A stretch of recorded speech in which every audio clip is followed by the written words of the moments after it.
Good evening, everyone. I'd like to take just a moment to welcome everyone to Resthaven and to our evening of remembrance as we remember and honor the life of Cornelius Kellett. I'd like to start off first with a little housekeeping, one of which would be please keep your mask on, and the social distancing part, that's on you guys. If you're comfortable the way you are, then I'm okay with it. What I'm going to do also is ask those of you that might have a cell phone, if you would at least silence them for the evening, we would appreciate that. We're going to start off with remembrances from Mr. Kellett's family. And then once family members have concluded sharing, then the floor is open to anyone else that would like to come up. When you do come to the mic, it's okay to remove your mask. Take my word, it's much easier to address folks with the mask off. So that's certainly okay. So I believe we're going to start with Robert. I believe he's going to come up first. And we spoke just a few moments ago, and he's going to make it pretty tough on the rest of the family members by sharing every single thing he knows. So the floor is yours.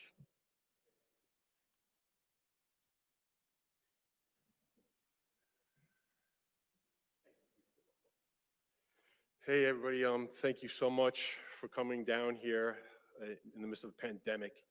It means so much to us to see all the friends and the family and feel the love that you brought into the room, and we thank you for that. Thanks so much. So Cornelius Kellett, Mickey set the bar high, but I'm just going to keep it real. I want to share a couple of things that I loved and admired about Cornelius Kellett with you, and a couple of those things are 3 or 4 other things. So one, that man was creative. He was inventive, and that was always an inspiration and to me, and I've always admired that. This is a guy, little things, slicing up gloves so he could work with his fingers, then put them back, and the way he would customize his engine caps and his other caps with very customized bends and folds, and the way he would mount bicycle seats to his bike so Deb and Pris could ride, one in front, one behind him. He was always inventing things, and he was very clever in that way. I always admired that curiosity and that drive in him. Cornelius Kellett was an eloquent man. He was very intelligent, and he brought a lot of passion to his communications. And anyone who was ever at the services in the churches where he would teach or preach, he would tie together the daily scripture, he would tie together the Bible teachings, and we'd weave those threads together in beautifully themed tapestries of communication. They delivered with a lot of passion, and I think a lot of his ecclesia understand that and appreciate that in Cornelius. Cornelius Kellett had an amazing joy for life that resounds today in this room. He just walked down the street and just burst into song. He was, and you'd see the jaunt and the strut in his walk, and it was a very inspiring and and you felt that joy of life that he held inside of him, and that reverberated and echoed in everybody that got to enjoy that with him. Cornelius Kellett, he had a deep love for God. He had a deep love for his family. He had a deep love for his friends, and you felt that and you knew that, and it was always a reassurance and a blessing in your life.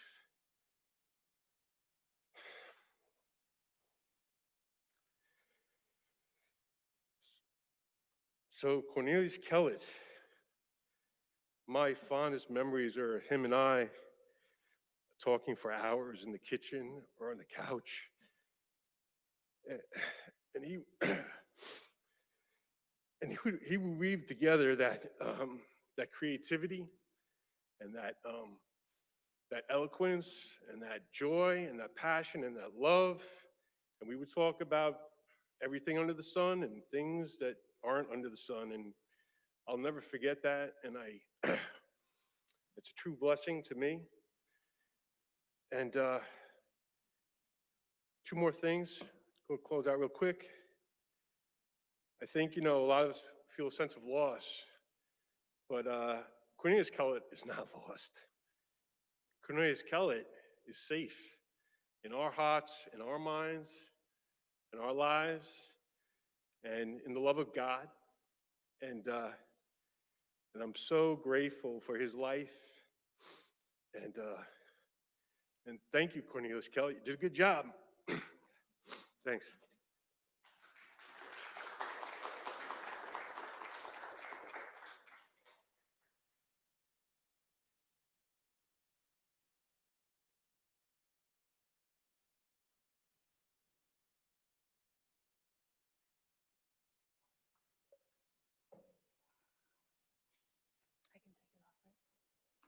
Hi, everyone. I've come prepared. Bear with me a moment. My name is Justine. I am Cornelius's third child. And I decided that what I wanted to do was share some memories, because that's what love is, that's what family is. It's all memories. Okay. And my brother referred to him as Cornelius Kellett, but I'm going to stick to Daddy, okay? I'd like to tell you all of my dad through some random memories. I remember how he called me Justy Bean and how it would make me giggle and feel extra special. I remember Sundays being the happiest day because that was when he would come and pick us up. Even once he found the truth, he just came a little later to get us. But Sundays were filled with the love of my father and the love of my family, and they were my happiest day of the week. The kids at my grammar school loved him. He would chaperone on school trips anytime he could. I went to a small school, so it was the same kids year after year. And Daddy got to know them and their names, and he'd say sweet things to them, and I could see how much it meant to them. If I sat with friends, the other kids would fight to sit next to him. He was like Elvis or something, always singing and all cool, pulling up on his motorcycle with his ponytail and his John Lennon glasses. Even the nuns would swoon, "Oh, Mr. Kellett, so nice to see you again." If I had any credit at all at St. Mary's, it was because of Dad. He always sang, always, and I loved his music. It shaped a major part of who I was as I became an adult. My brother used the term tapestry before, and I have a very specific memory. Pardon me. One night when Daddy was dropping us off on a Sunday night, after another fabulous day with family and friends, Carole King came on the radio, and she was singing the song Tapestry, which was not the most popular song she had on the radio. But he asked us to wait before we got out of the car, and he sang it. And he sang it front to end, and I remember thinking, wow, what a gorgeous song. And he told a story that very soon after he and my mom broke up, he had to get his first apartment, and he was so lonely. And he had that album, and he would play that album all the time. And he felt that Carole was his friend, and that she was singing to him happy songs, sad songs, but songs to make him not feel so lonely. So I, of course, ran out and bought that album right away because it was a really nice way to feel that much more connection with him. Okay. I believe that along my entire life, I couldn't receive a better compliment than hearing him say, "I'm proud of you." When he walked me down the aisle, I was so excited, and he whispered, "Slow down, take the time to enjoy this." And if he said he was praying for me, or if I asked him to pray for me, I always felt like his prayers would be heard. And I believe with all my heart that so very many of them were answered. Another memory. He loved my dog, Daisy. And I loved him for that because she was beloved to me. He would sing Bicycle Built for Two as she'd settle next to him for some pets. Daisy, Daisy. He was just sweet to everything and everybody. When my Maggie was a toddler and Pop Pop would visit, she would crawl up on his lap, all smiles and hugs. He'd ask her dramatically in that enunciated accent of his, "Maggie," big pause for effect, "may I give you a zerbit?" And she'd giggle with delight as he gave her a silly, noisy kiss on the cheek. It melted my heart every time. A million little memories. Not always happy, and not always without heartbreak along the way, but enough to feel exactly perfect in my heart. Thank you.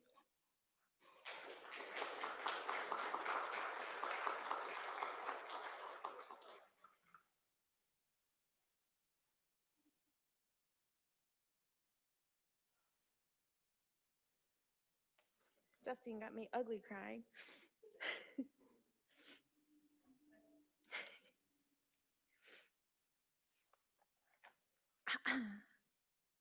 My name is Priscilla.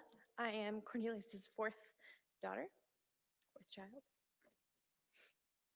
In planning these services, Dad was meticulous. He chose the knotted pine casket and took care to ensure that the handles wouldn't give his pallbearers splinters. So you're good. We talk about who might be here at the wake, and as we thought of names, he'd groan with disappointment that he'd be missing the party. From those who've known him since Pound Street to his brethren and sisters in Christ, we knew the room would be full of his family. In his family, we see reflections of all the paths that Dad walked in life, reflections of a life lived fully. Looking at these pictures, it could be easy to imagine that we all knew different sides of the same man. But I guarantee that every one of us remembers with fondness his cheerful whistling. We've all wondered if the food would still be warm at the end of one of his beautiful prayers.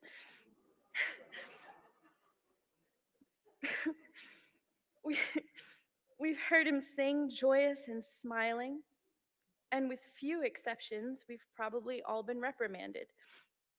If not out loud, then definitely with those disapproving eyebrows. I have a theory based on 37 years of extensive research that Dad's love language was discipline. He believed in the governing of one's self.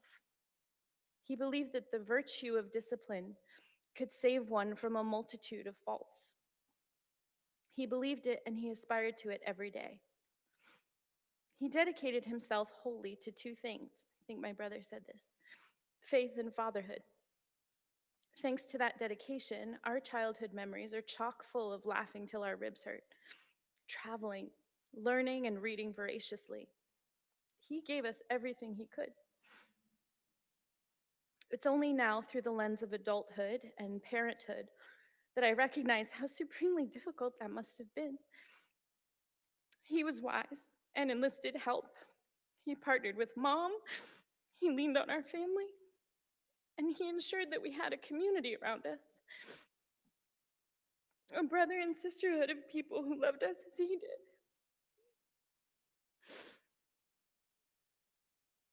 He was there for us always. And if I'm half the parent he was, my boys will be happy and safe and loved all their days. In his last few weeks, Daddy and I talked a lot about our choices. The choices we made that hurt each other, and the choice that we made to forgive each other. He lived his last days in such love, singing to my mother, who I need to thank, by the way, for the peace and comfort and love in which he passed. He reconnected with people, saying what needed to be said. The grace that God granted him in these final weeks was a testament, I think, to his faith. Dad is now only one sleep from his salvation, and he has left in me, and I think in all of us, the lessons that he intended. To govern oneself in all things, to apply oneself wholly to that which matters, to forgive and to love, even unto death.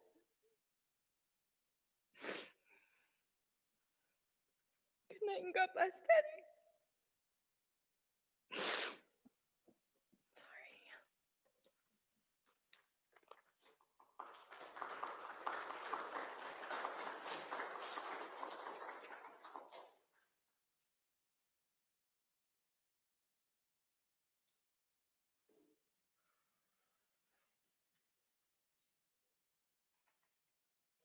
Man, I was doing good. All right.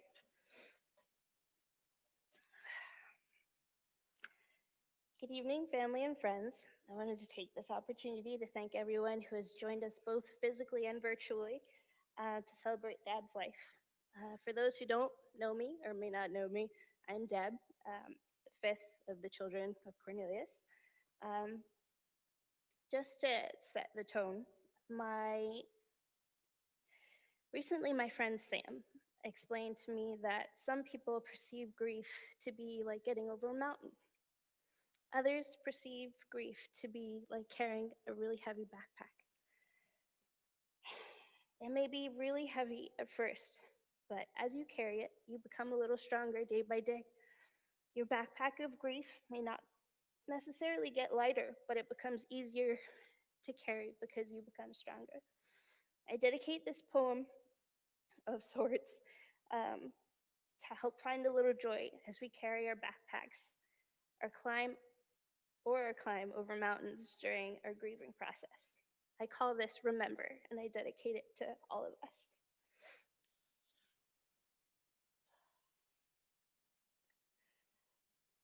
Close your eyes. We'll take an adventure. Down memory lane, together we'll remember.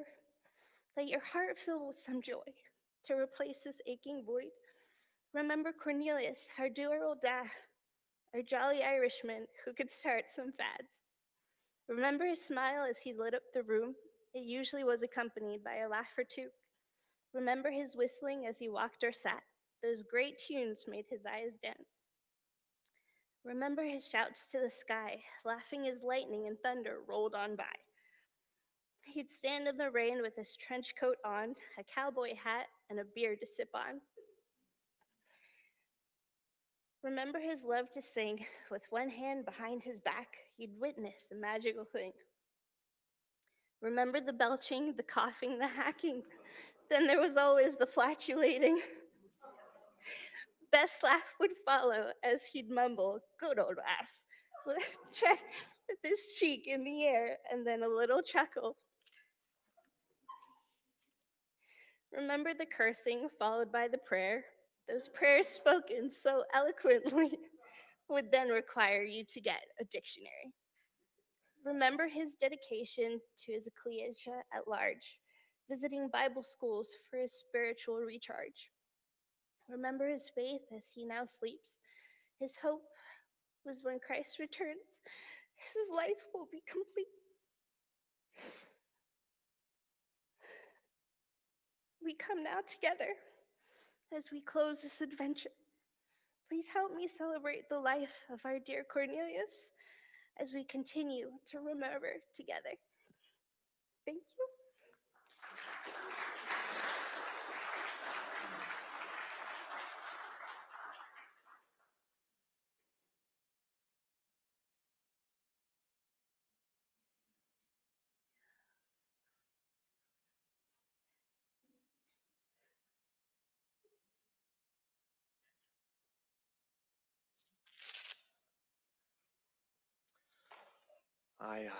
I am not half the orator that my grandfather was.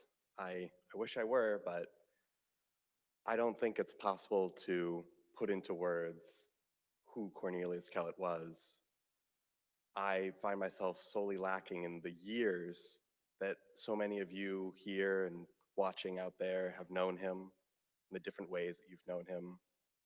But I know for a fact that one thing that we all share is the songs that he brought us, the music he brought into our life, you can still hear in the back of your head. One of my earliest memories is being on his lap, ear against his chest, and just listening to him humming. I can still hear that. For me, Grandpa didn't feel like he was part of this world. He felt, still strange, but he felt like he had walked straight off of the pages of a Tolkien book. Like he had just given directions to some hobbits and now had come for supper. There was never a moment where I didn't feel connected to Grandpa. As eloquent as he was a better listener. The number of hours that he would listen to me ramble about whatever it was that this child was interested in, he would listen. There was a kindness to him that is so rare. And for all the songs that I'll never get to hear him sing, I treasure the ones that I was able to get. And I will keep that at that. Thank you.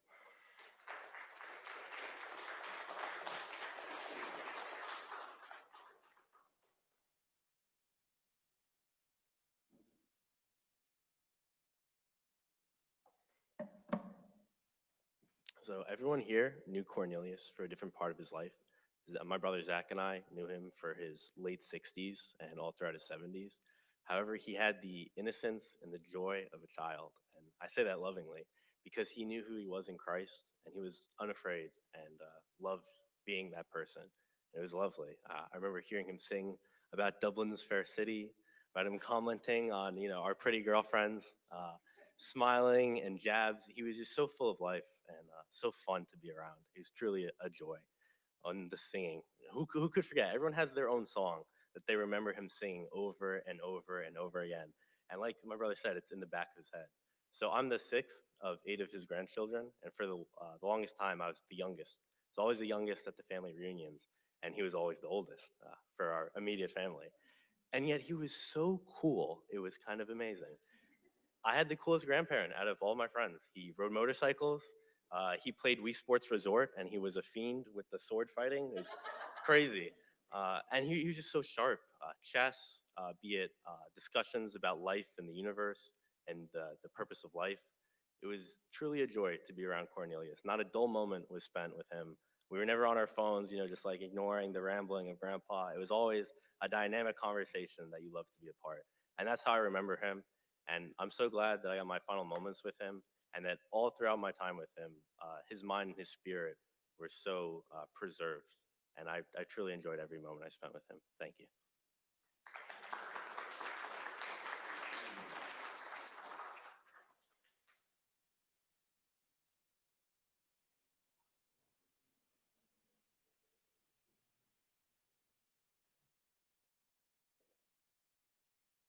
Do we have any other family members?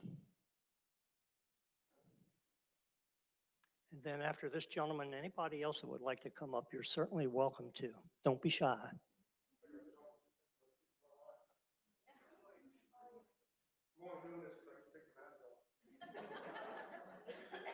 So what I admired most about Uncle Con, my name's Dan, I'm his nephew, was how he carried himself. That's what struck me very early on and kind of stayed with me. He always had this air of joy and love and acceptance in front of him, but there was always the discipline and the rules around it, and it held you accountable.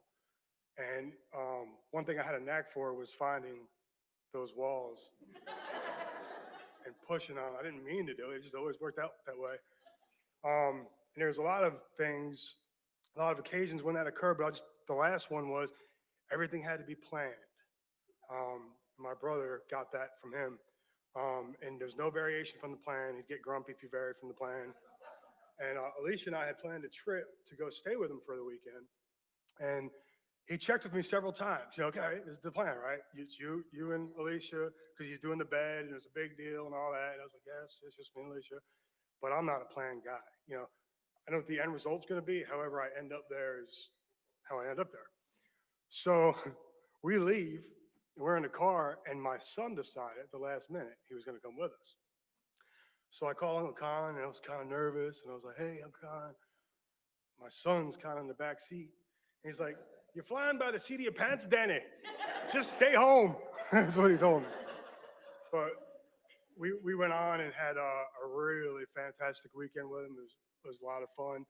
But I will say, when I talk about how he conducted himself in life, it really, I have to say that I think I modeled that just because I admired it so young. And I'm not as disciplined as he is, but I did feel like he influenced how I carried myself. And in the last days, as we would do the calls with him, he taught me how to conduct yourself at the end too, which is something that I'm going to treasure, and I continue to admire him for how he carried himself right up to the end. Thank you.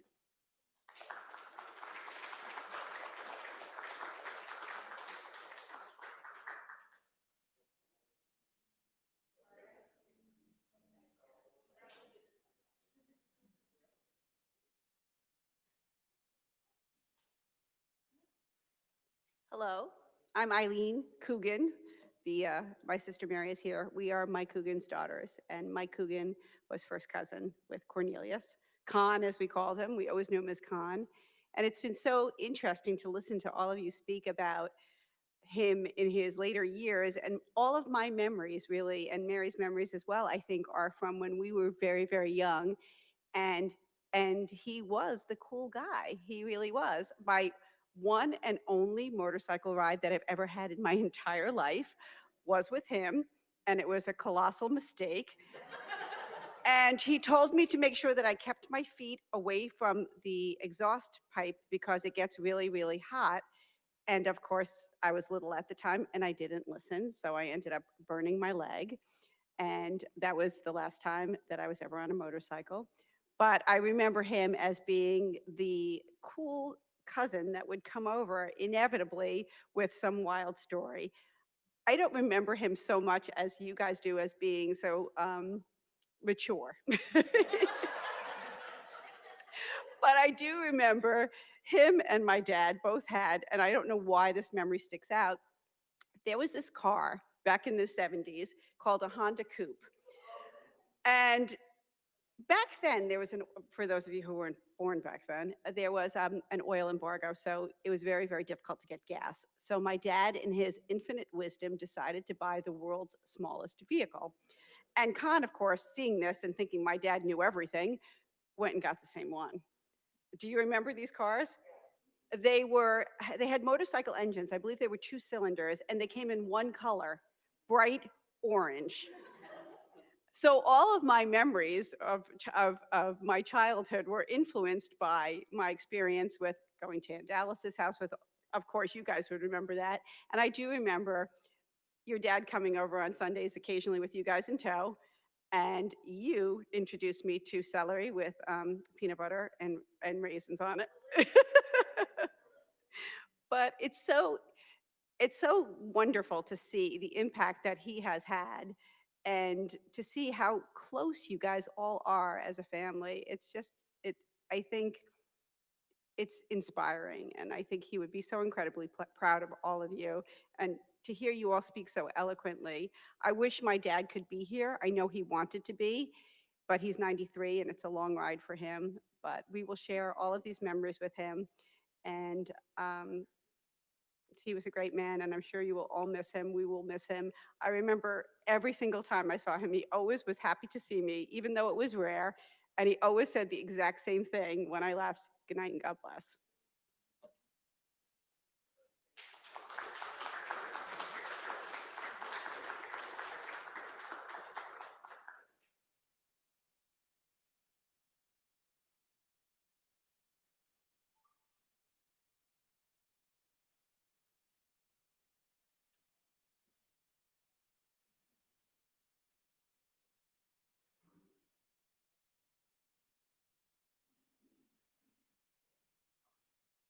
Hi, everybody.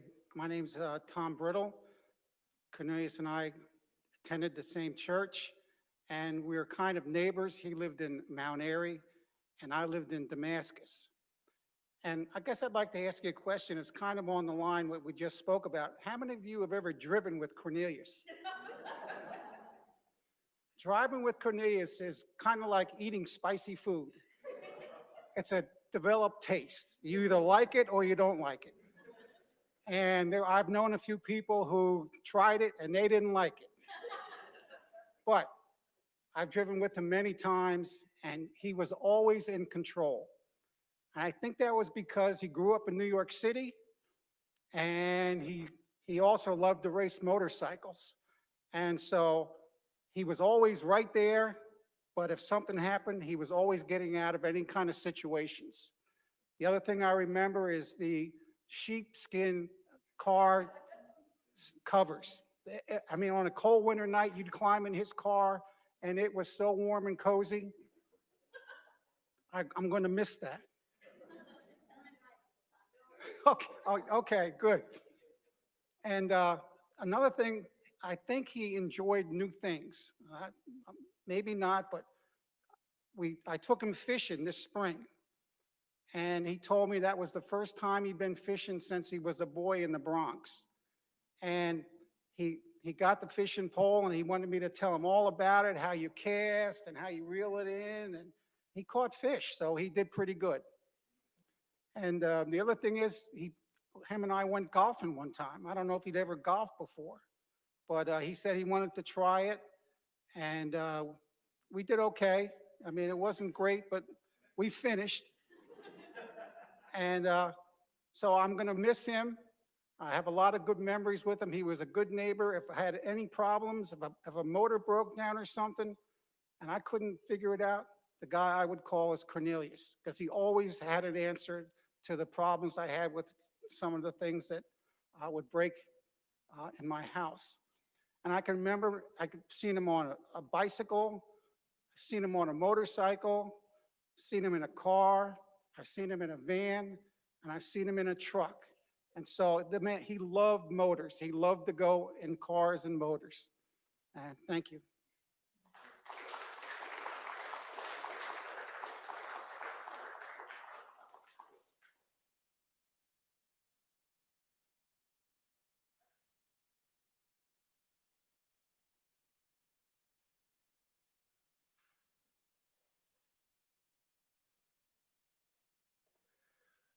Hello, I'm Mike Kemp. I'm also in Cornelius's church, and seems like so many of these memories have been covered, but there's never enough. I mean, I was also there when Tom took us fishing, and Cornelius never ceased to amaze me. I can remember I heard somebody talking about rules, and I watched over the years, Cornelius had his set of guidelines, but the first time I met him was in New York. Went up there as a young brother in Christ, and Cornelius was passing napkins out at the Jamaica Ecclesia for people to put on their heads, because he believed during prayer that we should have our heads covered. I was really amazed at the zeal and the sincerity of Cornelius. And he didn't let anything get in the way of that. All the children, I'm loving seeing all these children of his and the other side of Cornelius that I never really knew besides Pris and Deborah. But I can tell you many fond memories of calling. I call Cornelius. One of the things I'm going to miss is I would call him and check on him a lot. And when I called up there, because I lived down in Virginia, it was always the same answer, Michael, me lad. And I'd say, Cornelius, me lad. And he'd say, what can I do for you? And so we had some good times. We went out and got together quite a bit. And every once in a while, I'd take Cornelius to the Irish pub. We found a couple different places to go, and it was so enjoyable to watch him in his element, because before the singing would start, Cornelius was already singing. So, and we would just sit there, and I watch people just listening to him sing, and I'm thinking, maybe we ought to get the microphone over here and just let Cornelius lead it, because he had no qualms with it. It was, I love, if you're going to listen to me sing, I'm going to sing for you type of person. So there's so many memories that the brothers and sisters here at the church, Cornelius is, of his love, we felt very much like he was just a part of the family. And I hope that the love and the words and the conviction and the faith that Cornelius displayed, and what I loved also is people said, you know, 1 minute he might have been cursing, and the next minute he might have been praying. But Cornelius was a very real person, very real and very down to earth. And he knew his weaknesses and he knew his strengths. And he worked very hard on them, both of them, all the time. All the time. He felt that very important. And as was said, I know he loved each and every person that he ever knew, because Cornelius didn't know how to not love. With that, I wanted to say one quick story. Not too long ago, maybe 2 months, Tom, Tom and I and Cornelius decided we were going to get together for a little cookout over at Tom's house. And Cornelius showed up on his motorcycle, which I didn't know he was still riding. And I felt like I was watching this movie, Waking Ned Divine, when I saw him. For anybody that has watched that, but it was so hard. It just lifts you up to see he lived his life every day with joy and inspiration and a love for people. And I think that's what we all want to strive to do. We want to strive for that love for people and a care to genuinely teach people the things of God and the things of the faith that Cornelius held. Thank you.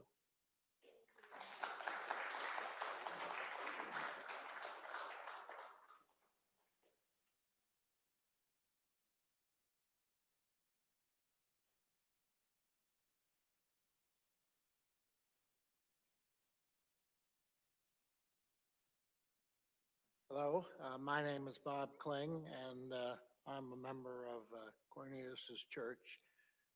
I enjoyed very much to have experienced a lot of things that you've experienced. His long prayers, his belching, his singing, riding in his car, the PT Cruiser was a great memorable event. Motorcycles, we both had them, and Summit Point. So there were so many things that you've mentioned, because I never knew his family outside of Deborah and Priscilla. And he was a consistent in his everything that he did, his love for everyone. And I also enjoyed seeing him with his grandchildren. We always saw him in the context of our ecclesia mostly. Cornelius and I were always together on work days. We were on the arranging board. But the other part of Cornelius you may not be as familiar with is his deep conviction in the truth. And often would come and we'd have very deep discussions regarding relationships, problems, those sort of things. And he was a very spiritually minded man. And I hope that each of you saw that and each of you benefited from it. We greatly missed in our ecclesia, and certainly by me.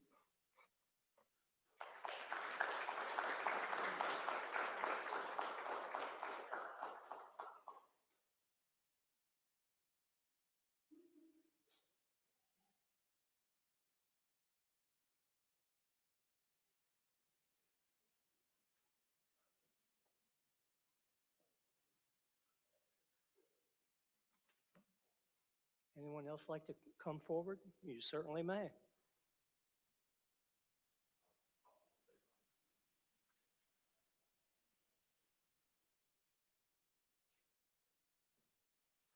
I'm Eric. I'm Bob's son from the church. Real quick, I mean, everybody's kind of said it already as far as the Cornelius element of being cool and music. I remember him rolling in on his hippie van with Devin Priss when they were, I don't know, in the early 90s. They came to our meeting, and just remember all the fun that he had and he presented. You know, he was cool. Like, that was cool for somebody, like, you know, not to say like church isn't cool, but he made church cool, you know. So I really appreciate that. The motorcycles and all that, you know, I was, you know, just, this guy was, like somebody said, like out of a Hobbit book, or, you know, just larger than life character. Will always remember my time with him. We lived about 10 minutes away. We moved up here about 4 years ago, and had a little bit of time helping him with his property, and you know, always good conversation, always something that you could learn from him. You know, really, you know, I think our generation, well, I'm not that young anymore, but you know, that he lived through a lot. You could tell he lived through a lot, you know, and, you know, kind of the old world, new world, New York City, you know, just all that, all those experiences were very, you know, useful, I think, in making him a complete person and somebody that anybody could really talk to, as we've all kind of said before. And I think that's another example for us to follow. And again, seeing his faith and his dedication to his family was something that was very, you know, a lesson for me as a father, for myself and my family. So I definitely appreciate that. Again, I always remember him singing. Him and Dad, we used to have these wooden windows on the chapel, and they would have to paint them every work day because they would start crumbling. And I remember that. And I do also remember the one time we did the blacktop at the chapel, which we never did again after this because it was super hot. But I remember Sharon, actually, we tasked Sharon going to the Golden Bull and getting a beer for the older. I wasn't old enough yet, but I do remember that, and that was kind of again a cool memory. You know, the other aspects of brotherhood and sisterhood that he brought in were something that we'll remember. So thank you.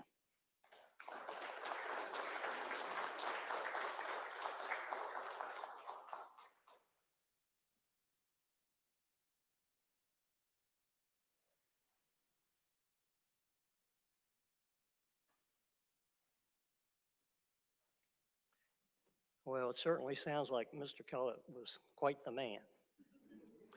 You know, many years ago, we had a service at a funeral home where I worked previous to Resthaven. And the pastor, instead of having people come up and share, he just asked the congregation if you could share one word about the decedent. What would that word be? Anybody want to share a word? One?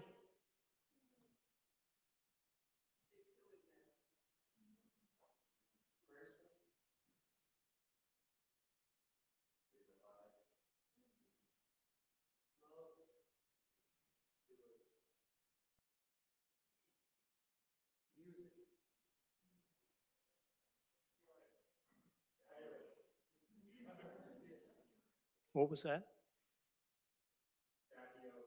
Oh.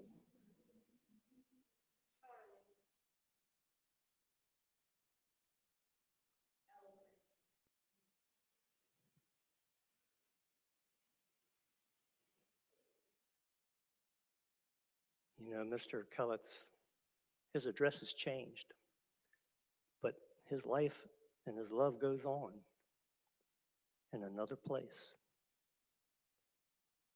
So much better than what we've experienced on this earth that we probably can't imagine what it's like, but it's there waiting for each of us.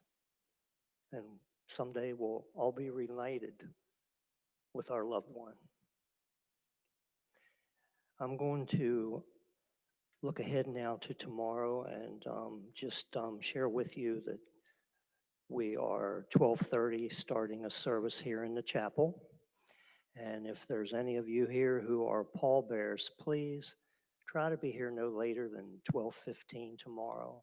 I'd appreciate that. And when you come tomorrow, if you would kindly back into your parking space, it'll make it a lot easier when we depart the chapel here to go to the grave site.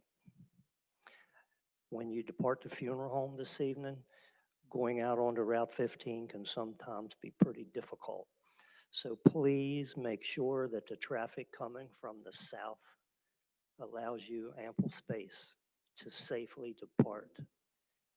I go over this time and time again with everybody that joins us here.